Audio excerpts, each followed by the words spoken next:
తన ప్రపంచంలో లేరని తెలిస్తే వాళ్ళని చాలా హీనంగా చూస్తుంది. అదొక్కటే నాకు నచ్చలేదు.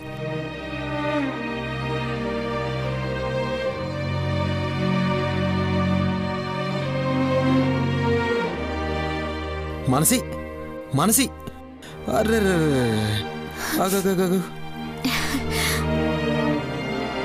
అబ్బబ్బబ్బబ్బబ్బా, ఏం సెంటిమెంటు, ఏం ఎమోషను. కానీ ఇది ఏడ్చే ప్రోగ్రాం కాదు మనసి, సరదాగా ఆడుకునే గేమ్. చాలా స్పోర్టివ్గా తీసుకోవాలి. ఇప్పుడు నీకు ఛాన్స్ ఉంది కదా, నువ్వేం చెప్పాలనుకుంటున్నావో చెప్పు. రేయ్, ఇప్పుడు నువ్వు మనసికి తినిపించరా.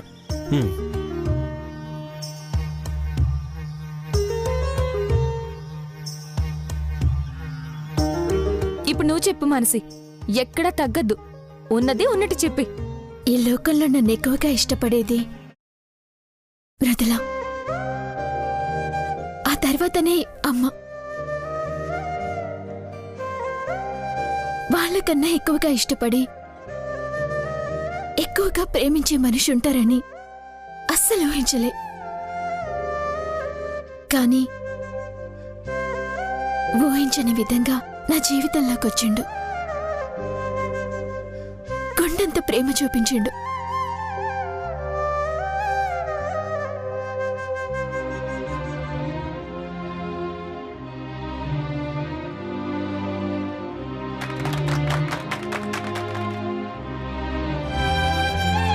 సరే, ఇప్పుడు నచ్చని ఏమన్నా ఉందా? లేకపోతే ఇంతకన్నా గొప్పగా ప్రేమించేవాడు లేడు కదా అని అసలు నచ్చనిదేమీ లేదంటావా? ఎందుకు లేదు, ఒకటుంది. పెళ్లిపీటల మీద కూర్చుంటే నాకిష్టమా కాదా, అసలు నా మనసేంది, ఒక్క మాట కూడా మాట్లాడకుండా నా మెల్లో తాళిగట్టేసిండు. అది మాత్రం నచ్చలా. సరే, ఇప్పుడు నెక్స్ట్ ఎవరు? అమ్మ నాన్న. కమాన్ కమాన్ కమాన్ కమాన్. నాన్న, స్వీట్ తినిపించండి.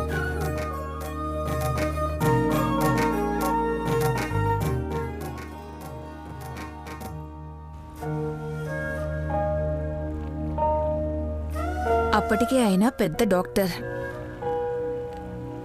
ఆయన్ని ఓ ఫంక్షన్లో చూసి ఇష్టపడ్డాను. నన్ను ఆయన ఇష్టపడ్డారని అర్థమైంది.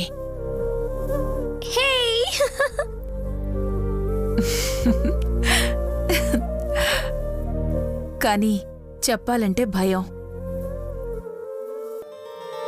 ఆయన స్థాయికి ఏ రకంగానూ సరితూగే కుటుంబం కాదు మాది. అయినా నా మనసులో ప్రేమని తెలుసుకొని నన్ను నన్నుగా స్వీకరించారు. అది నాకు నచ్చింది.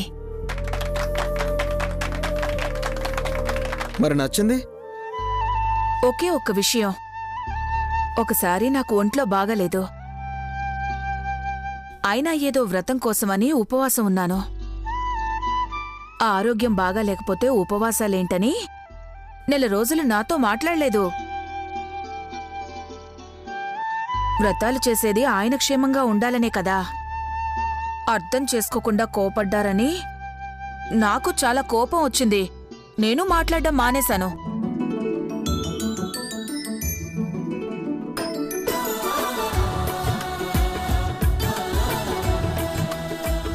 ఇప్పుడు మీరు చెప్పండి నాన్న. చెప్పండి మావయ్య. నాకు మాత్రం నచ్చింది నచ్చలేదు, పాజిటివ్ నెగిటివ్ అని లేవు.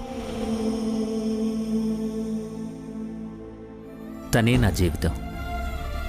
తను పక్కనుంటే కష్టమైన సుఖమే, బాధైనా సంతోషమే. పక్కనుంటే చాలు, ఎక్కడైనా ఒకటే. వావ్, సూపర్ మావయ్య. ఇప్పుడు అత్తయ్య మావయ్య.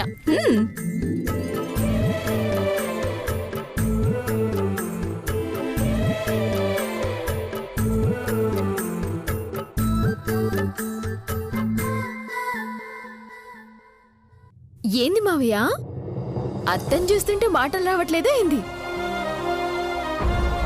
మీరు కూడా భయపడితే ఎట్లా మావయ్య? భయమే. భర్తని మించిన తెలివితేటలు, పట్టుదల ఉన్న భార్య అంటే ఏ భర్తకైనా భయమే. కానీ బ్రాహ్మణిలో నాకు నచ్చేవి అవే. ఏ బాధ్యతైనా తన చేతిలో పెట్టి ప్రశాంతంగా నిద్రపోవచ్చు. మరి నచ్చంది? కోపం. తనకు నచ్చంది ఏదన్నా జరిగితే కోపం వస్తుంది కదా, అప్పుడు ఎదురుగా ఎవరున్నా లెక్క చేయదు. ఆ దేవుడొచ్చినా సరే ఆ కోపానికి బలి కావాల్సిందే. ఒక్క మాటలో హిట్లర్ అని చెప్పొచ్చు కదా పెద్దనాన్న. ఓయ్, హిట్లర్ ఏంది? కాదా ఏంటి? ఆ కోపమే లేకపోతే ఎవరైనా మాట వింటారా ఏంది? అబ్బో, కోపమే మా అత్తకి ఆభరణం. నువ్వు చెప్పత్తా.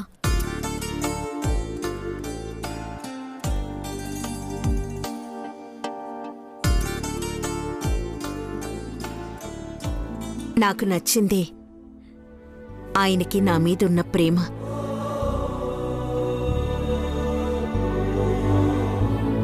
ఒక పూట పస్తులున్న రోజులు చూశాం, 100 కోట్లున్న రోజులు చూశాం. రోజులు మారాయి కానీ ఏ రోజు ఆయనకి నా మీదున్న ప్రేమలో మాత్రం ఏమాత్రం మార్పు లేదు. ఇప్పటికి కూడా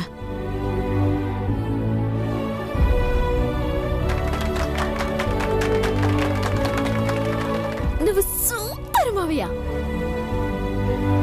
నచ్చలేదంటే నచ్చకపోవడం కాదు, గుండె ఆగిపోయే సంఘటన ఒకటి జరిగింది. పెళ్ళైన కొత్తలో స్టార్టప్ పెట్టినప్పుడు రాధిక అని ఒక అమ్మాయి వర్క్ చేసేది. చాలా అందంగా ఉండేది. ఏంటి పెద్దమ్మా, కొంపదీసి పెదనాన్న అమ్మాయికి లైన్ వేసారా ఏంటి? అంత లేదు కానీ ఆ అమ్మాయి మాత్రం చాలా ట్రై చేసింది. మమ్మల్ని విడదీసి మీ పెదనాన్నని ఎత్తుకుపోవడానికి చాలా పెద్ద స్కెచ్ వేసింది. ఈ హైట్కి గ్లామర్కి ఛాన్స్ ఇస్తే ఇప్పుడు కూడా చాలా మంది ట్రై చేస్తారు. మరి ఆ వయసులో ట్రై చేసిందంటే ఆశ్చర్యపోవాల్సిన పని లేదు. ఏ, నువ్వు గమ్మునుండు. అడుగు. అత్త, తర్వాత ఏమైందో చెప్పు. ఏమీ కాలా, కానీ ఇంత జరిగినా మీ మామయ్య నా దగ్గర ఆ విషయం చెప్పకుండా దాచారు. అప్పుడు చాలా బాధేసింది. నిజంగా ఆ మాయలో పడుంటే నా జీవితం ఏమైపోయి ఉండేదని భయమేసింది. వామ్మో, అప్పుడే అంత పంతముండేదా అత్తా? సరే, ఇప్పుడు అట్లాంటిదే జరిగితే ఏం చేస్తావత్తా?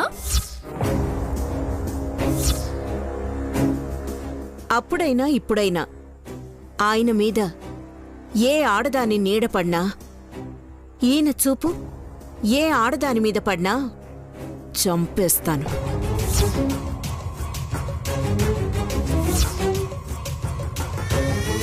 వదినే కాదు, ఏ ఆడదైనా అంతే. కావాలంటే తన సర్వస్వాన్ని వదులుకోవడానికి సిద్ధపడుతుంది కానీ తన భర్తని ఇంకో ఆడదానితో పంచుకోవడానికి మాత్రం ఇష్టపడదు. ఓకే ఓకే, మరి నెక్స్ట్ ఎవరు? ఎవరేంటి, మిగిలింది మీరే. మా గురించే ఉంది, అందరికీ తెలిసిందే కదా. పోరా నువ్వు. మా గురించి తెలియదా మరి? మేం చెప్పలే? ఆ పప్పులే మా కాడుడుకు. చెప్పండి.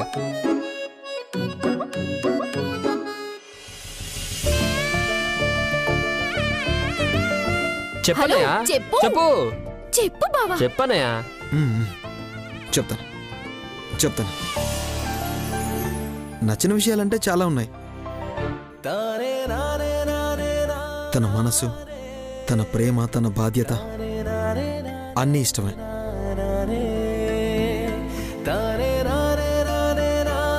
చాలు బావా, మృదులలో నచ్చింది ఏమన్నా ఉండదు. ఉన్నా చెప్పావంటే ఒప్పుకోను. ఏయ్ ఏయ్, నువ్వేంటి? నేనే ఒప్పుకోను.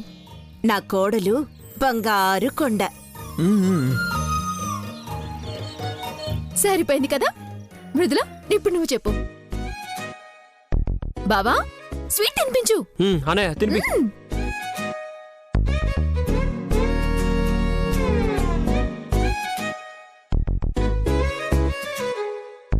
మృదుల కమాన్. వదినా కమాన్.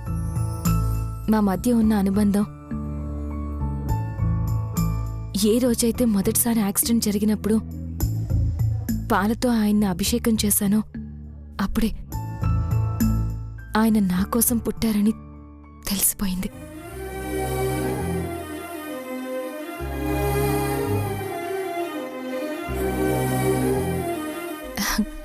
అప్పుడు అసలు ఏ రకంగానో మేం కలిసే అవకాశం లేకపోయినా ఆ విదే మమ్మల్ని కలిపింది కదా, అది బాగా నచ్చింది.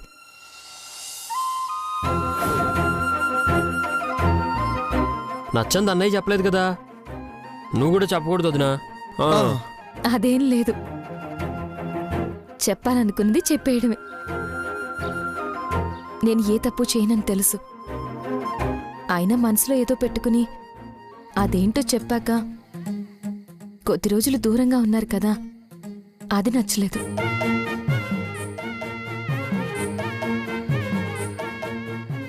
అయిపోయింది కదా. దీనివల్ల అందరూ అర్థం చేసుకోవాల్సింది ఏంటంటే, ఎన్ని గొడవలున్నా ఎన్ని మనస్పర్ధలు వచ్చినా చివరికి భార్యాభర్తలు కలిసే ఉండాలి.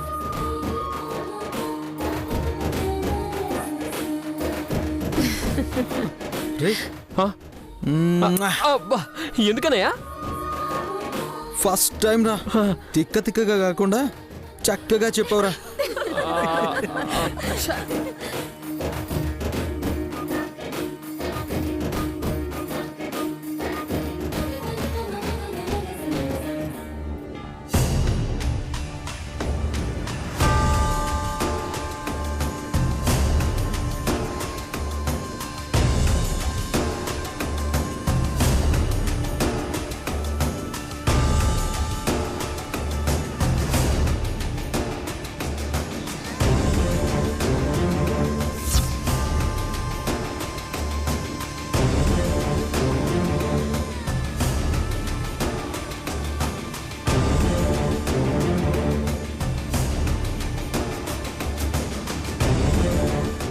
మావయ్య గారి ఫోను. ఇక నుంచి ఈ ఫోన్ నా దగ్గరే ఉంటుంది. ఆ కనకం టార్చర్ ఇక మావయ్యకు ఉండకూడదు.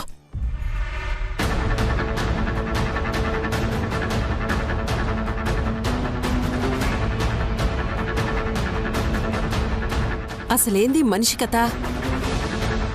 పెండ్లాంతో కలిసి ఎదురుపడినా నోరిప్పట్లేదు గదా అని ఏకంగా పత్తానే లేకుండా పోయిండు.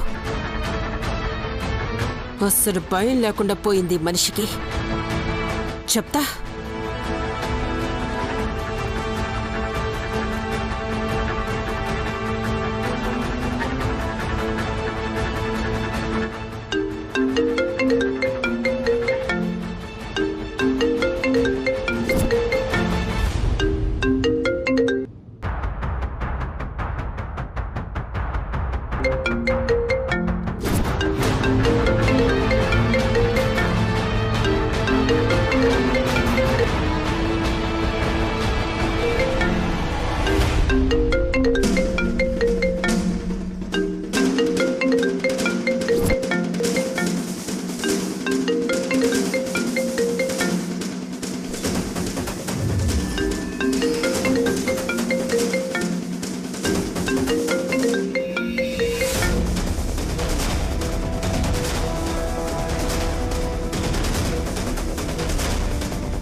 హే,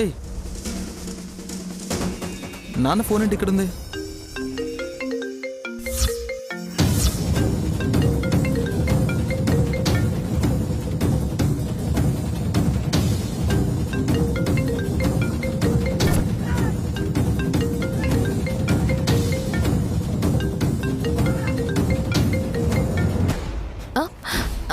అదా,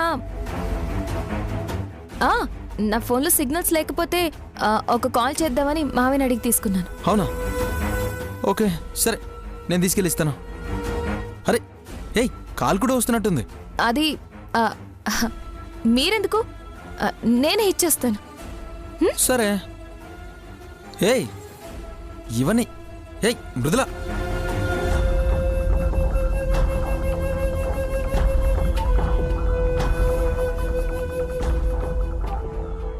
అమ్మయ్యా, ఒక్క క్షణం నేను చూడ్డం ఆలస్యం అయ్యుంటే మధుగారికి తెలిసిపోయి ఉండేది.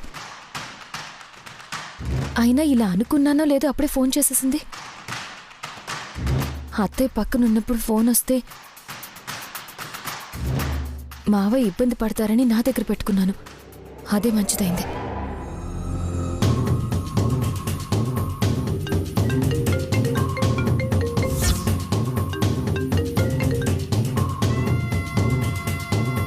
ఏయ్ ఏందయ్యా, తమాషాలు చేస్తున్నావా ఏంది? మా బతుకులు మొత్తం బజార్ కిడ్చి నువ్వు పోయి గాండ నీ పెండ్లం కొంగు పట్టుకొని తిరుగుతావున్నావా? నీ పెండ్లం పక్కనున్న ప్రతిసారి నేనొచ్చినా నోరిప్పకుండా పోతున్నా కదా అని గాండే సెటిల్ అయిపోదాం అనుకున్నావేమో.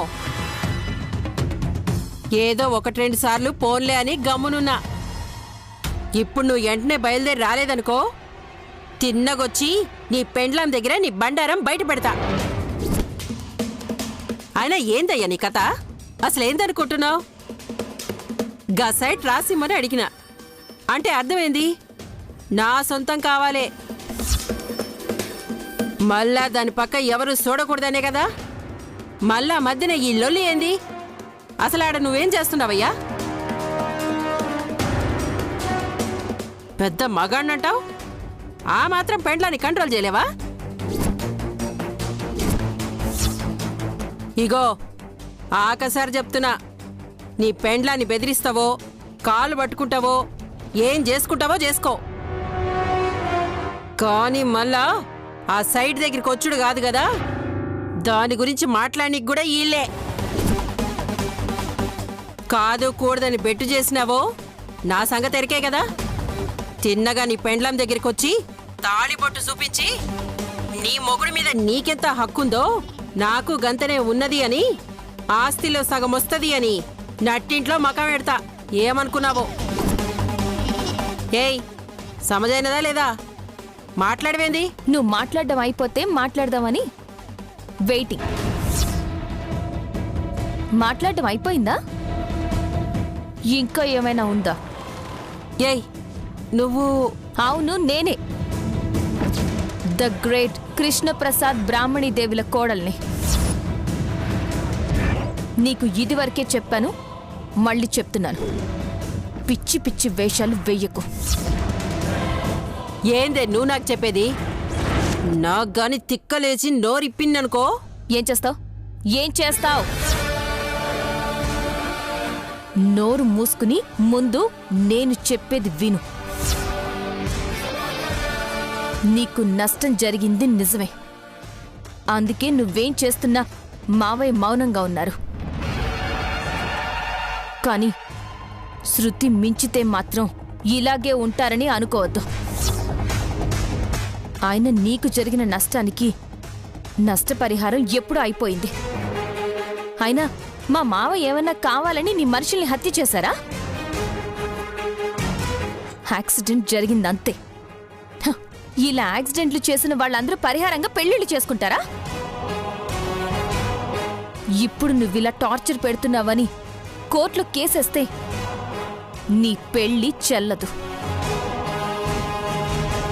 జరిగింది యాక్సిడెంట్ కాబట్టి మా మావయ్యకి ఏ ప్రాబ్లం రాదు. కాబట్టి ఇచ్చిందే ఎక్కువ అనుకుని నోరు మూసుకుని పడుండు. కాదు కూడదు అని మళ్ళీ మా అత్తయ్య జోలికి గాని మా మావయ్య జోలికి గాని వచ్చావో అడ్రస్ లేకుండా పోతాం. జాగ్రత్త.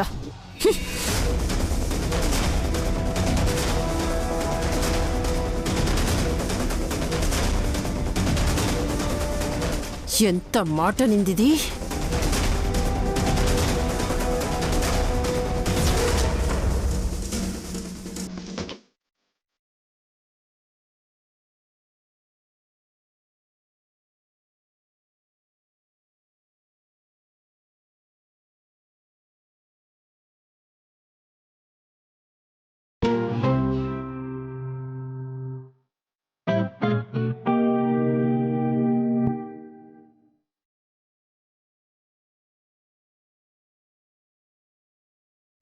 వీడు ఇంకా రాలేదేంటి?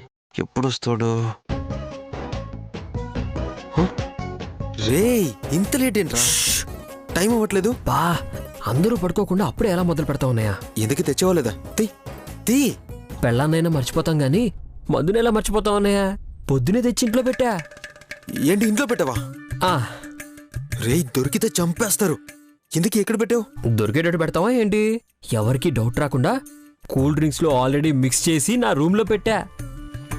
అందరి ముందు డైరెక్ట్ గా తాగినా ఎవరికి డౌట్ రాదు. రే నువ్వు వెళ్ళి మందు తీసుకునిరా, ఆ, నేను వెళ్ళి స్టఫ్ తీసుకొస్తాను. ఓకే అన్నయ్య. కుమ్మేద్దాం. ఇద్దరం కలిసి కుమ్మేద్దాం. Never before ever after.